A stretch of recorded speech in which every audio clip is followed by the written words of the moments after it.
We're having our attendees now. People are logging in. We'll yes, I think we're up to, yeah, 61, 62.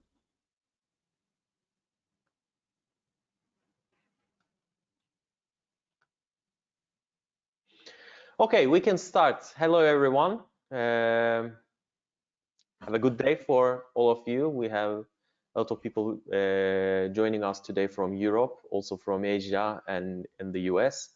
So that's why good term should be have a good day. So we will be having our webinar again for this month, a live webinar. We had some sound issues in the last November session. That's why we want to repeat it together with Connor. We decided to repeat this event. Now we'll be starting with the content. Today we will be discussing microbiological contamination control in clean rooms and clean air environments. As you all know, the ISO 14698 is the international regulations that we will discuss today, the current situation in Europe and also internationally, and the evaluation to EN 17141. Let me introduce myself first. My name is Haşim Solmaz, and I'm the General Manager of Lighthouse Worldwide Solutions and EMEA Operations. I have different responsibilities in different organizations and regulatory bodies, like being head of delegation in Turkish Standardization Institute, and I'm one of the subject matter experts in cleanroom testing and in working group 3 for cleanroom test methods. I'm an active member of Cleanroom Technology Society of Turkey and the honorary chair of International Contamination of Contamination Control Societies, ICCS, and recently being a faculty member of IEST Contamination Control Institute. My dear friend Connor Murray, he will be the presenter today, and he's a principal consultant of Three-Dimensional Cleanrooms Limited, based in Ireland, and his background is an engineer in Masters in Industrial Engineering, and he's also subject matter experts in contamination control, head of delegation of ISO TC209 and also SAN TC243, and he is a convener in SAN TC243 working group 5, which we will be talking about EN standard today. He was the convener of this organization and subject matter expert group. And he has also become an ISO TC209 working group 2 biocontamination control convener for this working group, which will be updating ISO standards and aligning it with other international standards. He is also a chair of Healthcare Services Committee in TC5 and chair of Irish Cleanroom Society and board member of Board of Governors on ASHRAE Ireland. A lot of responsibilities, Connor. And today we are going to cover a couple of contents. First, we will be starting with current status of microbiological contamination control standards.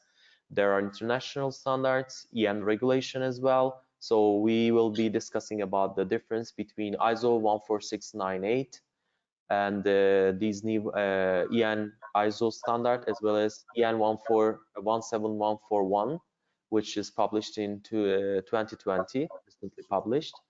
We will be discussing about these SAN TC243 working group 5, what they did so far to publish this new standards. And there will be an executive summary, evolution, and comparison of this EN regulation. And there are different fields of application other than pharmaceutical applications. We will be discussing about it as well. And we will take a look at GMP Annex 1 as well as EN 17141 similarities. Also, EN 17141 and microbiological contamination control will be our summary for today. Anytime you can click on the questions section and send your questions in. We are going to ask all these questions to our expert today, and we will be spending like 5 to 10 minutes end of the webinar to answer these questions. If you will not be able to complete all these questions, don't worry, we have your emails and we will get back to you after this webinar. Okay, Connor, welcome today. Stage is yours now. Thank you very much, Haseem. Good morning, everyone. There will be a lot of tongue twisters in our conversation this morning between ISO 14698 and EN 17141, ISO TC209 and CEN TC243. So maybe I'd like to start off and go through some of those wording and terminology so we get clear on that. But today I'd like to take you on a journey and share with you the journey we've gone on as European experts in looking at dealing with biocontamination control, or more what we're calling today microbiological contamination control, that deals with effectively with microbiological cleanliness in clean rooms and clean control environments. So let's look at the status to try and go through this minefield of numbers. So first of all, we've got ISO TC209, which is the ISO international community, and the one we're familiar with is ISO 14644 of clean room related standards. And that's where ISO 14698 fits in, and that comes from 2003. The European mirror group is TC243, and we use what we call the Vienna Agreement for parallel voting. So enough of the technicalities on that side of it. There are two parts to 14698 from 2003, and there's been no revision after 17 years. And a lot of work has gone on in quality risk management in the life sciences area. And we went through a systematic review in March of this year, and the decision was to withdraw. So clearly there's a mood for ISO to change, but in the meantime, the EN version has been replaced by EN 1741. Then there's a new number because otherwise there will be a clash with 14698. And I talk a bit about that, but that was approved last October and was formally published in English, French, and German in August of 2020. So the left-hand side here shows the majority votes to withdraw 14698, and as part of that, the CEN community had shared a document of a summary I put together to show where the changes we'd recommended to the ISO global version of 14698. So let me again try and change and go through some of this with you on it, right? We had a working group too in TC209 back in around 2009, but the resolution was written in such a way that it created a number of technical difficulties. So really that carried on till 2014 and then was disbanded. And we decided in Europe that we wanted to take it on under a different resolution and mainly around monitoring. And we put together a European group and then took it forward to the current publication. We're now looking to go back to ISO to take the value of the work we've done in Europe and share it with the international community. Connor, before we start from this point, could you please explain the difference between ISO 14698 and EN ISO 14698? Because we all know that the EN version is completely obsolete and the other ISO version is still available in some countries. Can you please explain it more? Yeah, so the original ISO 14698 was applied both internationally and in Europe under EN ISO 14698. But because we've come up with a new version during the revision purely in Europe, and it's now got a new number, EN 17141, we actually withdrew EN ISO 14698. And that's why we end up with this issue around having two standards, an ISO 14698, and now we have an actual EN 1741. So you can see here in the current slide that because we have an ISO 14698 and we've withdrawn the EN version and we have a new number 17141, we have a gap and there's confusion and a misalignment, and we need to resolve that. Okay, and that's really the purpose of part of this discussion, is to share that journey and explain where the differences are, and hopefully we've a way forward. So we discussed this challenge that you've identified at our last TC209 meeting in October. And there was a new resolution, and that was to reinstate Working Group 2. I have been appointed as the convener of the Working Group 2, and we will be basing a new work item proposal on the EN 17141. And there may be changes to that, but that will be the basis of the document. The agreement has been that we'll have our first working group meeting before the middle of next year. And we are currently launching a new work item proposal to go for ballot to approve that in the international community. And the title of that would be microbiological control in clean rooms and associated controlled environments, with a view to revising 14698, so we've one number internationally, and then at that point we will remove EN 17141 probably in 3 or 4 years' time. So we're back to having one standard and an ISO 14698 probably in 2022. So I hope that goes through some elements of that for you. Again, the wording is complicated, but we're still dealing with the same subject matter, and we're more and more calling it microbiological contamination control, and that is aligning with the EMA and EU and PICS Annex 1 discussions going on at the moment in life sciences. So let's go through some of the background to microbiological contamination control, right? And the first and obvious thing about it is that it is so variable. It's hugely variable. And it is quite different to particle counting, which just counts a particle. And there's no requirement to say what the particle is, whether it's organic or inorganic. And we need to recognize that the microbiological continuum is massive, and it comes across viruses and fungi and bacteria and molds, spores. And in terms of clean rooms, we, the people, generate the most of this contamination. And we generate probably 70, if not 80%. And the key area of risk is around manual manipulations, the interventions.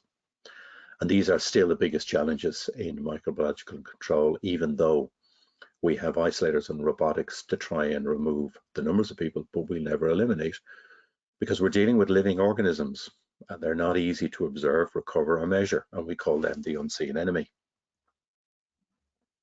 So there are fundamental differences in the application of microbiological control in different industries.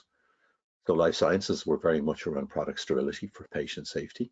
In food, we're dealing with more safety and presentation of foods, and because they're ingested, we're trying to make sure that we don't cause illness. And in healthcare, we're very much around infection control, because the patient is already full of microbiological flora, and we're trying not to contaminate with other people or processes or the rooms themselves. So we already have significant guidance in aseptic manufacturing in the life science industry. And we also have the difference that in some cases, like an operation room in a hospital, we wouldn't necessarily call it a clean room, but it is certainly a clean, controlled environment. And we're dealing also with air and surfaces, because microorganisms in the air will settle out on surfaces. Okay, so we need a different guidance and approach when it comes to the different industries because of different challenges. We also need to deal with the fact that trying to measure microbiological microorganisms is quite difficult, and the current science of environmental monitoring uses lag indicators, where in fact we sample, then we incubate for a period of time, and then we enumerate in terms of colony forming units. But it's a blunt instrument, whereas in particle counting, it's real time. In microbiological monitoring and measurement, it takes time, a week, if not more. But there are other techniques in trying to improve the speed of monitoring. And we've also got instantaneous microbiological detection technologies, which will assist. But we haven't felt at the European level that they're sufficiently developed to replace traditional CFU-based methods. That's the current status in the European EN 17141. Maybe I can ask one of my questions here, Connor, especially Yes. this rapid microbiological methods. When we take a look at it, there are a lot of new technologies increasing, especially luminescence technologies. So these technologies, when we take a look at it, what is the major issue that needs to be addressed? The major issue that needs to be addressed on these technologies to become mature and replace the CFU-based traditional methods? Yeah, the real challenge here is that we've got the issue of viable microorganisms which can sustain life. And then the real element of that is culturable, that we can actually recover it, because they are traditional methods. We lay out an agar or some level of a nutrient, and we try and attract the microorganisms to grow on that. And then through incubation, then we can see them appearing as colony forming units. The modern methods speed that up, but in the AMM, the alternative microbiological methods, or instantaneous microbiological detection, gives a real-time measurement. And the issue is to try and make those reliable. So the future will be trying to get more towards real-time measurements. And until then, we will still have to deal with the challenges of being able to culture and recover microorganisms that are difficult to observe and measure. So there's the challenges, and that's why it's such a big territory and a big area. And the European group, we've been trying to narrow down our focus and focus on traditional methods first, using alternative methods to go forward in the future, but really looking at the different applications. I hope that has gone away some way towards it, but the field of microbiology is vast and very challenging. I see. Thank you. So this goes back to this, and also microorganisms are very, very small, from below microns, submicrons in viruses to slightly larger, but they also go and they appear on skin flakes, for instance. So they can be much larger than 5 microns, which would be the traditional measurement, maximum measurement on real-time particle counting, and you can have them up to 100 microns. So there's a significant challenge around the size of how the microorganisms appear in particles, and that between organic and inorganic, right?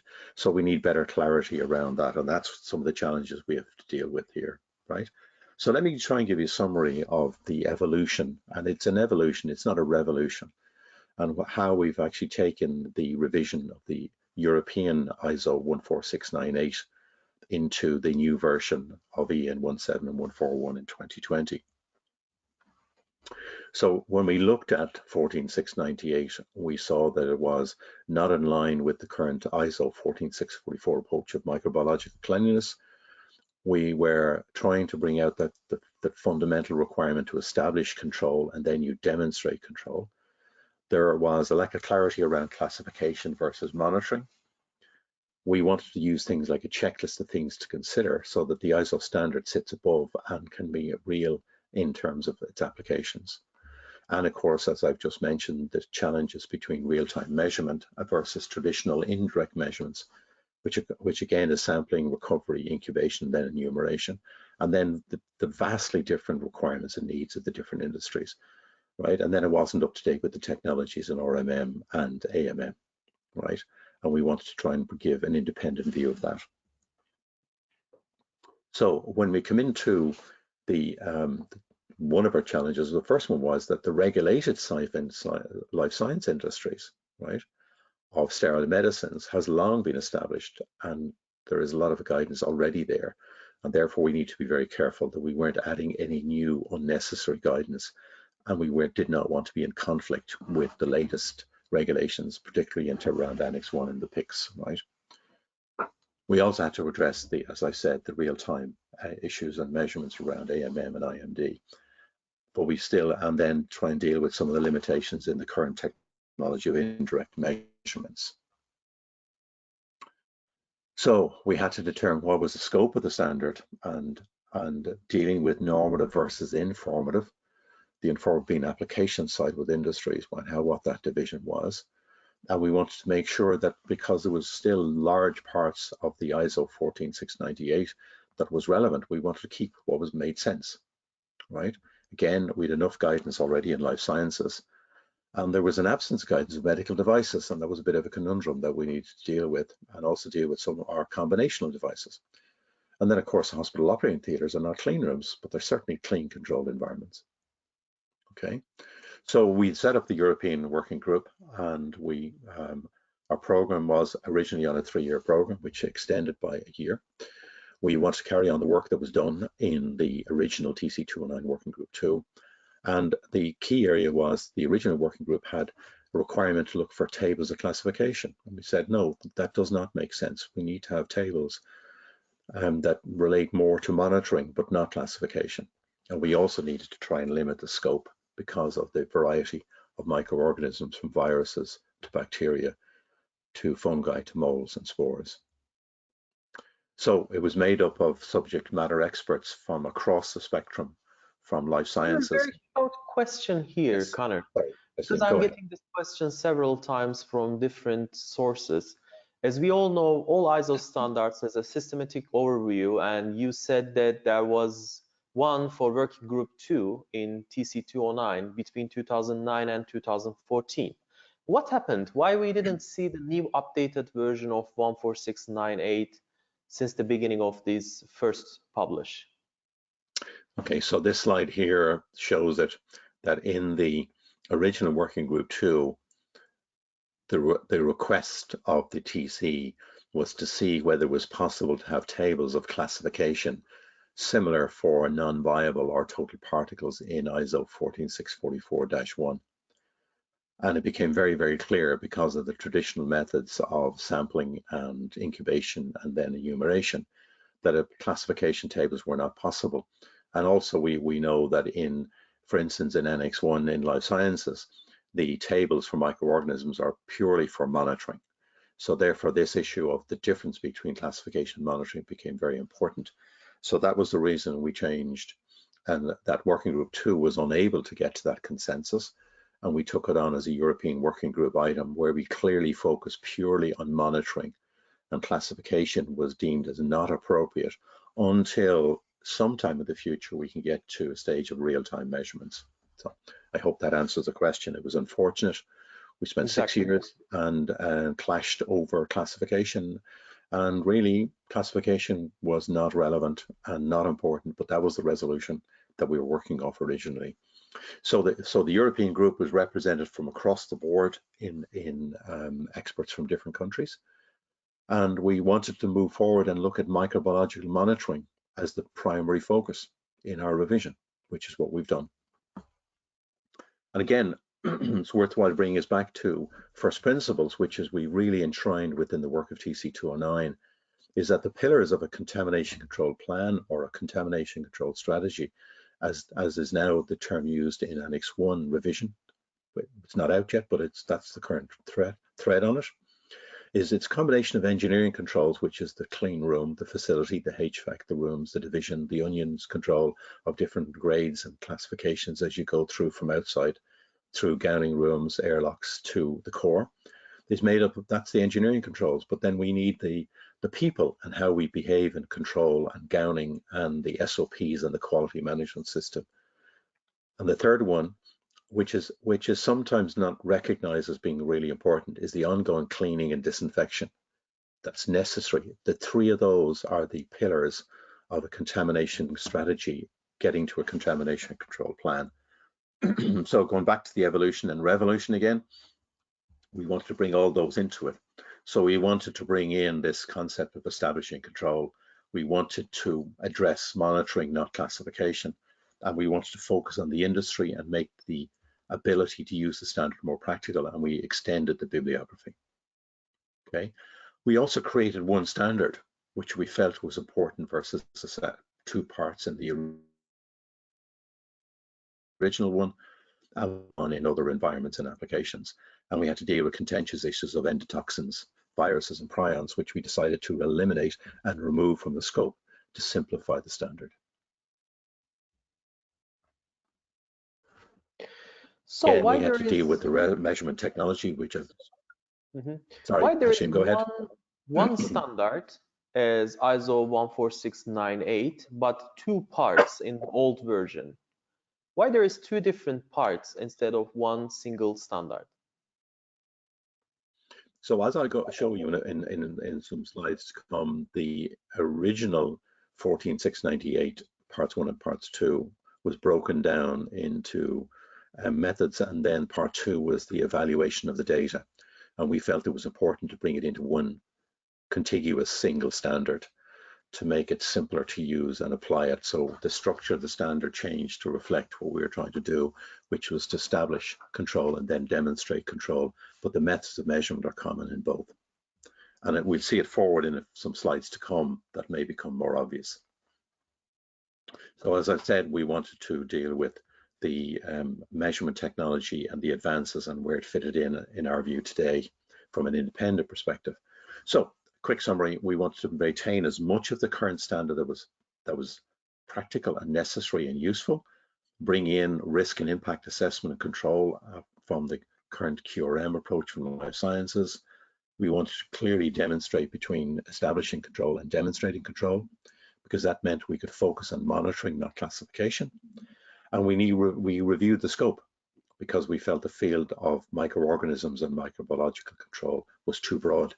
So we needed to look at it. We've removed endotoxins, viruses, and prions because they're difficult to measure, and inconsistent with the current methods.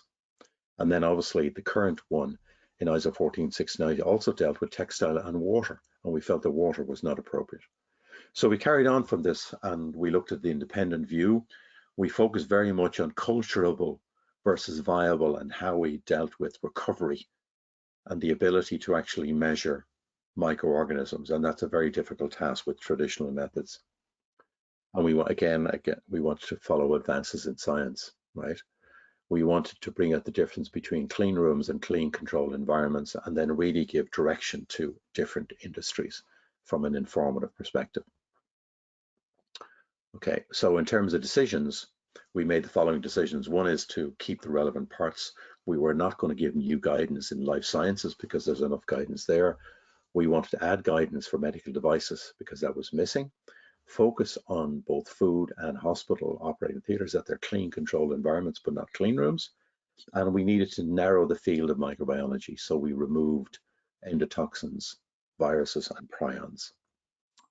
Okay, and again, remind us that established control is now picked up in normal section 4 with the measurements in 6, and in demonstrate control is picked up in EN 1741 on section 5 and 6 for measurement. So let's see how this appears, right? And a quick reminder on what established control means. You carry out your risk assessments, you identify your critical control points in the environment, you assess those against and if there are regulatory requirements, and then you set performance requirements in terms of not to exceed limits. Most of this you can see in the life science industry is in Annex 1. And then you do the usual certain alert and action levels as part of an environmental monitoring plan, and then you design your contamination control plan. And again, this will come up later on in terms of questions on alert and action levels and designing an EM program, which I'll talk about shortly. And demonstrate control, it's about monitoring, it's a plan, evaluating the data, which originally was in part 2 of 14698. We wanted to bring it back into one single standard. And we all know the trend is your friend because we're looking at trending, and that's why it's about monitoring and not classification.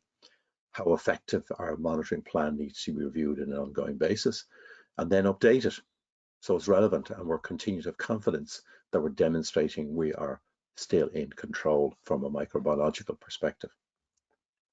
So here's a comparison between the EN ISO 14698 and the EN 17141. So here we have part 1 here and part 2, if you can see my mouse. But if you add in the number of pages, there's not a lot of difference in pages. The total number of pages is still around, here we have 52 versus 32 plus 11. The normal section is slightly, normal section is slightly less in 17141, but the overall standard quantity in pages is similar, right? We excluded considerations of endotoxins, prions, and viruses. And we focus very much on establishing control and then how to demonstrate control, right? So here is the contents, the front contents pages of the 2 standards. And you can see here, we're still focusing very much on risk assessment, but we're moving into establishing control and then demonstrating control and then allowing the microbiological measurement methods, right? A lot of which is covered in here, but you can see in the second part of the old EN ISO 14698, it was dealing with the evaluation of data, okay? And we brought all of this in to section 5 in EN 17141. Moving on to the informative annexes. A lot of these we removed or brought them back into EN 1741. Some items on textiles we removed from the standard because in Europe it's already covered in EN 14065. We also dealt there was enough detail in other standards on laundering processes, and we took out liquids. We removed it completely. And obviously training has moved on enormously, and we decided that we would bring that into the normative section, that you need to have a competent training program, but we didn't feel the need to have a significant amount of detail as an informative annex. Okay. And on the other side, we moved very much into taking a view on applications, and we picked 4 applications that were primary concern. The first one being life sciences on pharma and biopharma, but we also brought out medical devices as a separate informative annexes. And then we dealt with healthcare and hospitals in Annex C. And then the informative Annex D deals with food applications. And then we left the final two annexes to deal with traditional methods in Annex E and the challenges around, mainly around culturable versus viable. And then Annex F, we have a treatment, independent treatment, I would say, on rapid methods and alternative real-time methods. Okay, and that's particularly important in terms of new sciences. Okay, so what I've done so far is trying to take you on a journey of and join together some of the thinking of the original work in the TC209 and trying to bridge that with the EN 1741. So we have a competent standard, we believe, in EN 1741, but it is a different number because of the confusion with 14698. The intention over the next few years is to realign the ISO world and bring together EN 1741, that we will end up with a new ISO global standard for 14698, probably in 2022, but it will be based on EN 17141. Okay. So let's talk a bit about the application side of it and the relevance, right? And some of the nuances, right? So clearly there are the four areas here. The other category covers things like space, optics, and other areas, but we felt that the industry requirement really was for the first four. We extensively went out in 2016 and 17 and talked to industry and asked them what they wanted. And they really come back and said they really wanted separate informative guidance on different applications because they're so different. So let's try and go through some of these and see where the differences are. When you get into pharma and biopharma, then the driver is product quality and patient safety, but there already is enough regulations, right? Okay, so we were not interested in adding any new regulation. We wanted to encourage EMA and Annex 1 to refer to the new EN 1741. And we wanted to refer to existing good guidance, which is already there through many documents. When you get into medical devices, we have the same product quality and patient safety requirement, right? But we're also into bioburden because some devices, mostly medical devices, can be thermally sterilized, but some cannot be. And they also come in various materials and sizes and shapes. And we've also got different types of classifications of medical devices between class 1, 2, and 3. And then, of course, the further combination is they can be combinational products, which adds another complication layer, right? We have a European directive in medical devices since 1993, and we've also got 14971 in risk assessment about acceptable risk, but there was no specific guidance because the EMA PICS guidance in Annex 1 is around sterile medicines, not medical devices. And the FDA guidance comes close to it in terms of sterile processing, which is only a small part of medical devices, as most medical devices are thermally sterilized. So there was an absence of good guidance from a microbiological control perspective in that. So, wow. I have always assumed, Connor, EMA and FDA regulatory guidance are addressed medical devices as well. And you said this is not the case, right?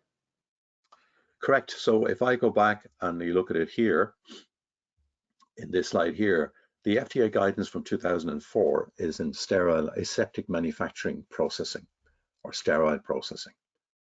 And so that applies to medical devices that are sterile, but doesn't to ones that are not sterile. And then the EMA PICS and GMPs are about sterile medicines, not necessarily medical devices. So it would cover combinational products, but doesn't deal with thermally sterilized medical devices. And that's why we felt that there was not sufficient guidance on that area there. And you can see here is the contents of informative Annex B on medical devices. And we've given some examples. So you've example 1 deals with where you've got a sterile medical device because thermal sterilization is not possible because it changes the nature of the medical device. And then we've a separate example for one which is thermally sterilized, which is the commonly used approach at the moment. And then obviously you've some elements which are non-sterile, right? So again, we try to give good guidance and examples of how to establish control and then demonstrate control within those. Okay, thank you. Okay, and again, I'm going to talk in a moment a bit more about how this applies and gives the guidance. So here is an example where we've taken a leaf out of the book of Annex 1, which has a table for microbiological monitoring.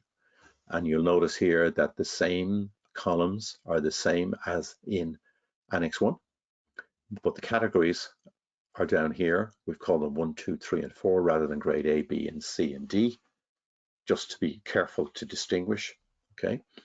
We're using the same type of wording in terms of appropriate alert and action levels, but it's all about monitoring. This is not a table for classification. It's designed around monitoring. So we can assume that this category 1 to 4 is like in GMP Annex 1, grade A to D. Similar, but we're not stating it directly, but effectively, yes, because the numbers for monitoring in each of these are identical to Annex 1 table. It's to be careful that we're giving guidance that hopefully will allow the PICS and EMA and other regulatory agencies to refer to EN 1741 in a way that's suitable to them. We've also added notes on endotoxins and pyrogens. While it's not in the scope of this standard, should be carefully considered in terms of medical devices. So it is important, but we're not dealing with this in the standard, okay? Again, we're talking about average values of culturable viable microorganisms, okay? And then again, we have the similar notes that are in A and B in Annex 1. We're making reference to aseptic processing of sterile medical devices and EN ISO 13408-7, okay? So we're making this table relevant to microbiological microorganisms. What's really interesting in this here is that this is for monitoring, and you need to start off and establish your baseline microbiological contamination levels in the address state and then operational state, and that allows you to set up your alert and action levels. So okay. we have one question from our attendees. Thomas Löf is asking, still confusing to me if you must use both settle plates and active air sampling, or can you use one of them only? I suppose the answer to that is that the table here is showing both requirements from a regulatory requirement, okay? And in practice, we've got to recognize that the airborne sampling talks about the challenge that's within the air. The settle plates are a measurement of the settlement and the particle deposition that comes out of the air. So in theory, you could argue that if I have microorganisms that stay in the air and I have a very effective contamination ventilation system, and the particles and the microorganisms are carried through the airstream and out of the clean room or clean control environment, then they're not acting as a risk to the product because they're removed. The settle plate gives the element of what is the deposition side of that. And as you would expect from particle physics, the larger the particle, the heavier the particle, then the more likely it is to fall out and deposit on surfaces and not necessarily be carried by the airstream. So if you have a very small microorganism like a virus that is on its own, or a very small aerosolized droplet, then it can be carried in the airstream. But larger droplets will then carry that virus, and that's the issue we have with COVID-19 at the moment. And the 2-meter rule is the danger is that the larger droplets containing the COVID-19 virus fall out from breath, speaking, singing, shouting, or otherwise, and it falls out and deposits on people or is breathed in by other people within that 2-meter radius. Okay, we believe that once it goes past 2 meters, the particles are much, much smaller, but it is still a risk. And that's where we talk about masks and face coverings and ventilation and all that bigger issue around COVID-19. Unfortunately, you follow the regulatory guidance, but in terms of other applications where we're not looking at regulations, then you do have the ability to look at the application. But this is really trying to show you that in life sciences, you have air sampling and you've got settle plates, and they are different. They tell a slightly different story, but they are important, and you need to do your risk assessment to see how it applies in your case. Okay, I don't know if that gives a complete answer to Thomas's question, but it does explain the context of the subject matter. Going back to the table here in medical devices, the microbiological environmental monitoring plan really focuses on saying, what are your objectionable species that you want to monitor, or is it the total CFU count? And then how should you evaluate the results in terms of trending with adverse and then corrective action? And that's why where we're looking at bioburden in most medical device clean rooms, you're looking at that as a maximum, because that is when you're going for terminal sterilization. That burden, once it's sterilized, is left as inactive or inactive particles that may affect the performance of the medical device.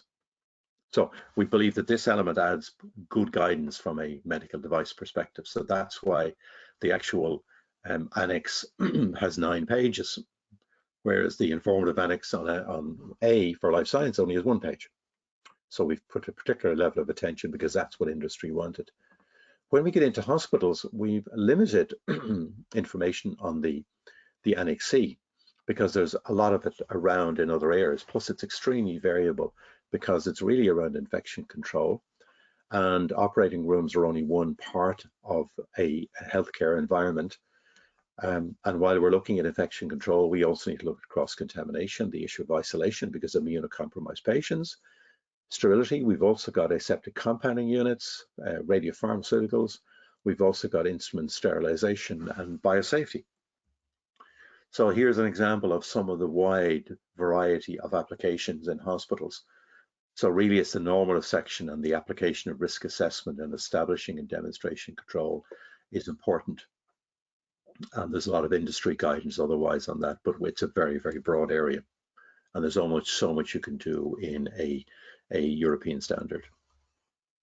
When we get on to food, food again is another area, and it's very much around pathogens in food. So not all microorganisms, just the ones that can cause illness or in some cases death. And we're also dealing with food quality, the visual impact and spoilage. And there's just an example in the middle there of the content of the informative annex. So we're really dealing with establishing control, demonstrating control, and then we gave an example in food manufacturing to give an example, right? So in food side of it, right, we're really looking at the spread of bacteria, yeasts, and molds that can grow in the conditions of food, right? And we want to try and keep the air in the immediate vicinity of the food being processed free from microbiological contamination. And this, as you can imagine, can reduce the need for pasteurization or flash freezing in certain processes, or the unnecessary addition of artificial preservatives. And though food is on an outlier in kind of clean control environments, where it's been finely processed from a manufacturing viewpoint is a very important area to keep it free of pathogens, to try and extend the lifetime as much as possible and not add in unnecessary additions and preservatives. So very much in the food manufacturing area, it's around clean zones and clean work surfaces. But a feature of food is very large surface areas for the preparation area, which is quite different to life sciences.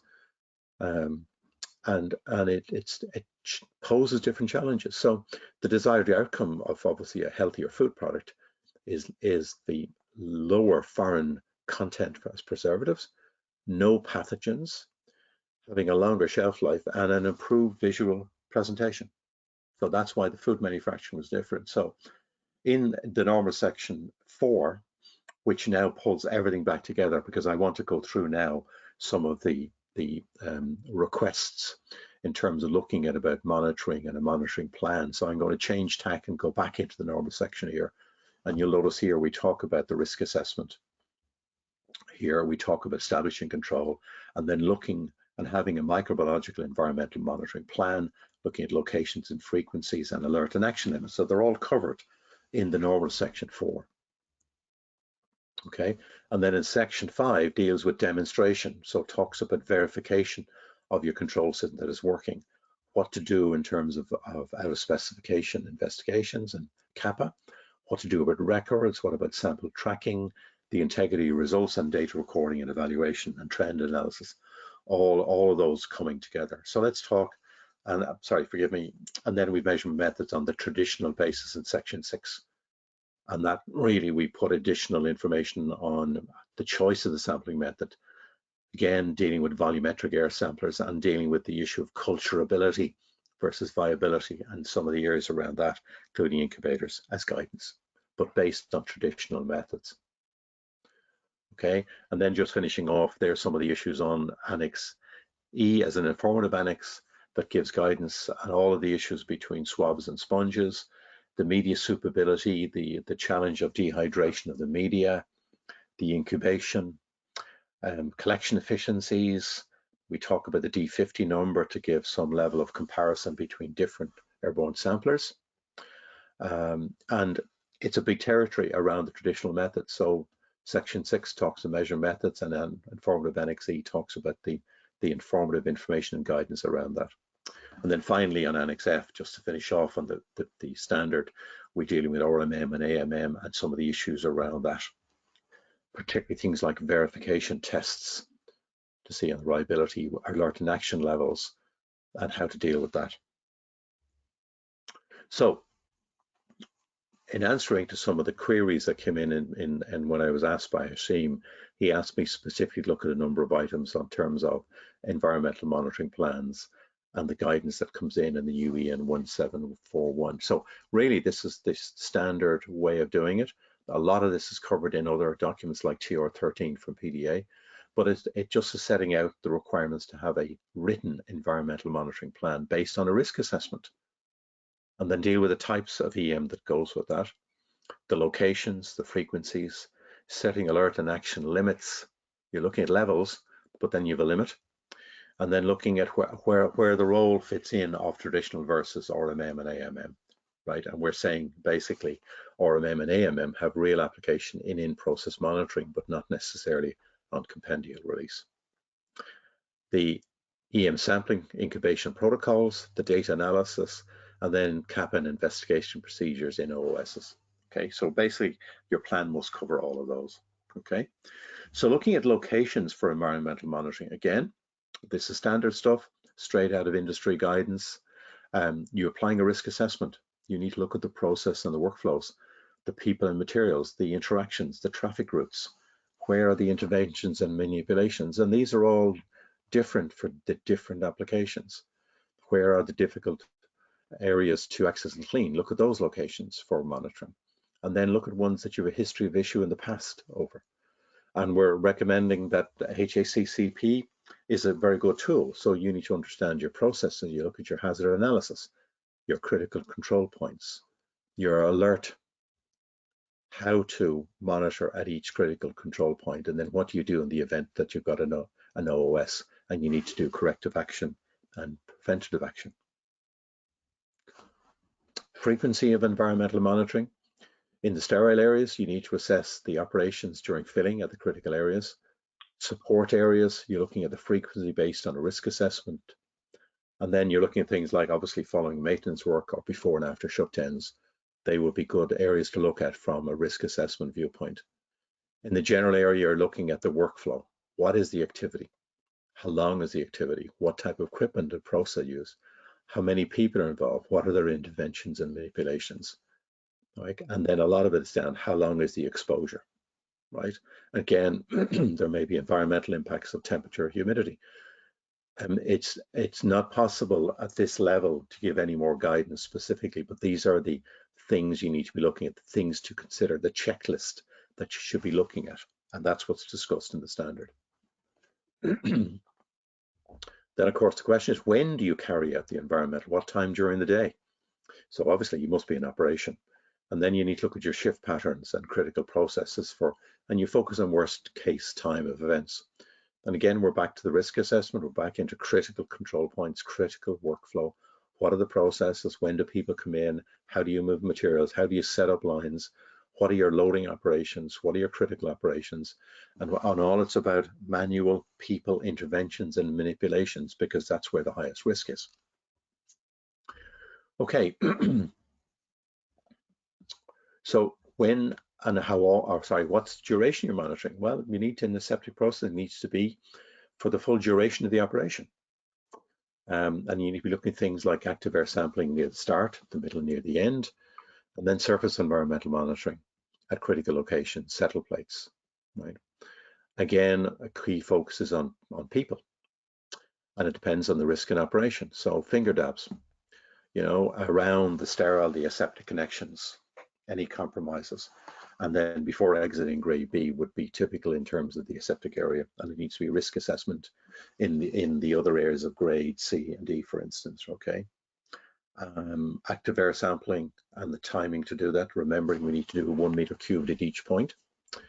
And then surface environmental monitoring, depending on the nature of the operation in the support areas, right? And exposing settle plates for 4 hours where possible, because that gives a long duration of the operational activity. And again, on people, it's depending on the risk assessment. So choice of people, the training, the constant vigilance, all of that is very, very important. So when we're looking at alert and action limits and levels, right, then clearly we're looking at understanding your baseline. And after that, you're looking at best guidance that's around. Again, I'm just giving one example, both PDHER 13 and PHSS and different organizations have very good guidance in terms of setting alert and action levels and limits, right? And particularly, you need to build up your data and your baseline information. And that typically takes probably 6 months, or when you have a statistically sufficient number of samples. And that allows you to set your levels and then ultimately have a limit to what you want to limit work to. And ideally, some form of process-related statistical method or model should be used with the scientific rationale. The most important thing is you understand your process and understand how you're doing it, have it documented, follow the plan, evaluate the data, and then modify it as required. Okay, so let's look specifically at Annex 1, because there's a few interesting things here on it, right? So I'm going to look at the standard control. We already know, we want to establish control. And I want to really move into this one here and talk really about classification versus monitoring. So this table here is a combined table which comes from Annex 1, but it doesn't exist on its own as a single table. It's 2 tables, right? And the first table deals with at rest and operation for particles. And the second one deals with microorganisms, but this is for monitoring. The particles, total particles for monitoring deals with classification, because Annex 1 refers to 14644-1 classification, real time. But when you get to microorganisms, it's monitoring, baseline information. But because we sometimes combine the 2 tables, we get confused between the 2. Hashim, shoot. Yeah, Connor, so does this mean there is no classification table for microbiological contamination control? Correct. As shown in the slide here, the only table for classification is in here, which is ISO 14644 for classification. Annex 1 deals with microbiological control and microorganisms, and it's monitoring. It is not classification. And this hopefully puts it together with this slide here, showing that on the left-hand side, total particles, airborne 14644-1 is about classification. The -2 is about monitoring of airborne particles, right? But when you get to microorganisms, we've got to deal with the fact that they vary in huge levels of sizes, up to skin flakes, 25, 50 microns and beyond. We've got nanoparticles down here in viruses. And the contamination control strategy in Annex 1 is a contamination control strategy is a really important point, right? And in this continuum, the microorganisms in EN 1741 fits in here, both airborne and surfaces, but it excludes viruses. And some of these microorganisms have an organic chemical nature, some of them can be larger sizes, so it's quite a complicated area. But I just really want to hear in Annex 1, there's a difference between classification and monitoring. You classify total particles. And I think that's the most important point here. Sorry to interrupt, Connor, but TC209, we have the same discussion for a long time. For classification, there is only one method available, which is particle counting, according to ISO 14644-1 2015 version. And the rest of the limits are all for monitoring, including microbiological counts. Yes, that is correct. Okay. I think that's very, very important. And I'm trying to go back a slide here just to show you that all of the other standards in ISO 14644 out to here, whether it's microorganisms, chemical, nano, are all monitoring. And that's a very, very important point. We get confused sometimes, and I go back to this slide here, when we see this combined table in industry between particles and microorganisms, that we sometimes think this is a table of classification. It's not. It's only a table of classification for airborne particles, or what's sometimes called non-viables. And on the microbiological side, we're really talking about an operation. And notice it's in operation. It doesn't talk about at rest. It's microorganisms in operation, and it's monitoring. So quite an important area and confusion. Okay. And the important thing here in Annex 1 is that you have a contamination control strategy. And that needs to cover the engineering controls, plus the people, plus the ongoing cleaning and disinfection. All of those come together. So I noticed I've run over slightly more time, but to bring some closing remarks to bring all of this together. As I said, I was bringing you on a journey. And microbiological contamination control is a very, very broad and wide area, coming from the fact that we've an unseen enemy and we generate most of it and we bring it in even though we're gowned. We're still working with the current science of monitoring in the environment based on lag indicators of CFUs. We have real-time measurement is making progress for in-process monitoring and it will not replace EN 1741 in the short term. We're designing our engineering controls better using isolators and robotics, but unfortunately we cannot remove all people. What's interesting is that we need to deal with particles above 5 microns, and they're becoming increasingly important. And there's a new standard on 14644-17 going through final stages at the moment on particle deposition rates and their application. And above all, we need better guidance, right? So in summary, we're saying that below 5 microns, the engineering controls are very important, and measurements are a good indicator of that, particularly non-viable measurements.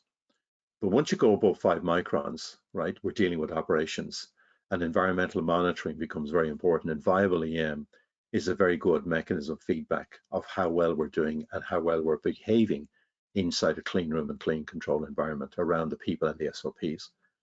And what's really interesting is that when you go above 5 microns up to 50 microns and micro carrying particles, right, the measurement using cleaning and disinfection and our EM around that is a very good measurement how well we're doing in our cleaning and disinfection. So it's quite important that the EM is a really important part of microbiological contamination control. Okay, so forgive me for going past our 50-minute general guideline, Hasim, but I wanted to really bring you through the journey and the role and importance of EN 1741. And hopefully in the ISO community at TC209, we're going to bring that on board and move it forward. But certainly in Europe, we will be applying EN 17141 over the next few years. We've very positive feedback at the moment, and we look forward to seeing the feedback and the application. Thank you. Mm-hmm. Thank you very much, Connor. We have a couple of questions, which I will start with one of them. Why in the monitoring table in the grade A, the limit sets less than 1? Why not write as a 0? And why does it exactly mean to be less than 1? That's our first question. So I suppose a very simple answer is because we took a leaf out of the current Annex 1, we decided to keep the same numbers as they were and not get into a detailed argument beyond that. And I suppose it also relates to the subject matter of false positives and the issue around the typical conundrum, what sterility means, and the definitions that go around that. So rather than get into that technical argument, we decided to leave the content as the original content in Annex 1. Again, we had a lot of discussions among the microbiologists in the European Working Group, and it is a very tricky subject, as I'm sure the person who asked the question knows that themselves. So it is, the jury is still out. So we decided not to add any more conflict. We just decided to stick to the same item that was in it and use the term less than 1. Okay. Considering EN 17141, one of our questions about ATMP. Is there any new guideline for ATMP method? Okay, so this again is a very tricky one. This is the advanced therapeutic medicine products, or gene therapy products as we call GCTs in the US. And we have a real challenge here because the compendial methods can take 2 weeks for release, but an ATMP can have a short shelf life going back into a patient within hours. So really the focus, and you'll notice the guidelines on the regulations talk about the importance of in-process monitoring. And the application of EN 1741 allows us to focus really on establishing control and then demonstrating control. So yes, you use your RMM and your AMMs as ancillary information, but you have to take decisions before you can do a compendial analysis in a traditional method.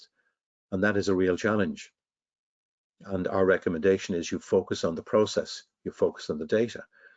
Okay, but unfortunately,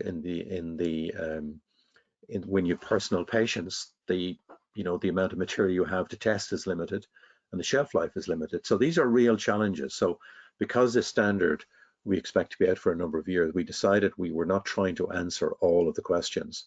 We tried to give the best guidance to apply the standard around establish control and demonstrate control, and use that data along with additional measurements on real time and measurements on EIMD as to give the best guidance and data to say we believe the ATMP is safe.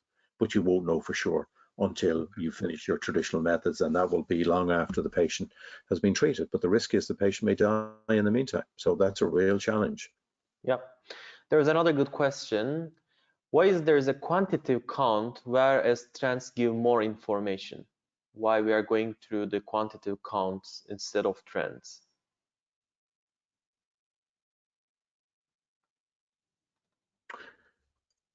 Well, my answer to that would be that the trend is your friend is a really important one. Okay, and the quantitative count is there because it is already in the tables in life sciences. So we haven't changed that. The guidance is already there, and we've taken the similar guidance in medical devices.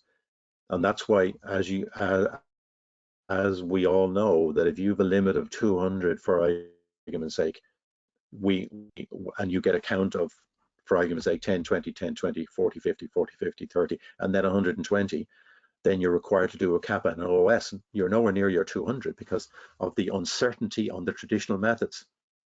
So we're just following the same count that's there as a limit, but we recognize we need to do the baseline characteristic and understand the baseline level and then look at the trending. So really the trending is the important one, but it goes back to establish control, demonstrate control, watch the trend. And if the trend is going the wrong way, then you intercede. But we're not setting new quantitative numbers. We're taking the numbers that are already there because it is such a difficult one. And it's really around the uncertainty of the measurement and the difference between culturable and viable. Another question is, what is the I'm not sure it answers the question, but I agree with trends. Yeah, I Sorry, think so. Hashim, go ahead. What is the effective biocontamination control practices that suggested from your side as an expert? That's the question. Sorry, Hashim, you broke up on that. Give me that question again, please. Okay. What is the effective biocontamination control practices that suggested from your side? Again, it may be my network connection. I'm sorry, Hashim. Maybe try again to see if it's any better. Okay, sure. What is the effective biocontamination control practice? Because we have a different biocontamination control practices available. So what is the most effective one according to your knowledge? Which one you suggest more? I think that's the question. So I pulled up the question here. What is the effective biocontamination control practices that's suggested from your side? Well, what we're identifying that is fundamentally coming from risk assessment, and it's looking for a review of the process particular to your application, and it's identifying in the normative section 4 how you go about that process, right? And that's the best practice. It's laid out in normative section 4, and then in normative section 5 on the how to demonstrate control. And I don't think we're talking about any new biocontamination control or microbiological control practices. Talking about normative standard and applying, then you follow what's in the normative section of how you do your you carry out your risk assessment, you record it, you have a written and documented environmental monitoring control plan. You then evaluate it, and it gives all the various requirements in terms of the data, how you collect the data, how you use the data, how you evaluate what you do in an OS and a kappa. But it's not, I believe we're not talking about anything new. We're talking about just making sure that it's documented, you have a scientific rationale, and it's appropriate for your application. So in the life science industry, it's heavily regulated already, and it's already documented there. It's less so in other areas, particularly in healthcare and food. And we're just trying to give the relevance of the guidance to allow you to follow it. So again, all I can say is where the effective biocontamination control practices really vary depending on your industry and application, but it's asking you to follow a formal process. I see. We have a couple of questions more, but I will take one more and we will be ending our session for today. So the question is about the settle plate and active air sampling locations. The question says, should we select the same location to be sampled both for active air and settle plates? Okay, so that's a very interesting one for two reasons. The first reason is that if you have a high particle count from a real-time particle counter in an area where you normally don't, then that could indicate that you have a higher level of microorganisms within that count. May not, because it may be simply mechanical metal abrasion, but it could also be that you have a higher count of microorganisms. So it does have advantages that you are mirroring your non-viable measurements with your viable measurements and trying to give an additional picture and understanding of what's going on in the space. So if it's mirrored by a higher level of viable counts, then it is a good indicator that gives you a mechanism for an OS or a kappa. On the other hand, it's also important to recognize that in the latest 14644-1 and -2, they're separate, and -2 is for monitoring. And when we're talking about microbiological environmental monitoring, when we're looking at non-viables, we should be applying 14644-2, which talks about a risk assessment. It talks about worst case locations. And while you should start off with the representative locations that comes from -1, you don't necessarily need to do all of the same numbers again. So one needs to be careful that you're not adding in unnecessarily a number of locations simply because it comes from 14644-1.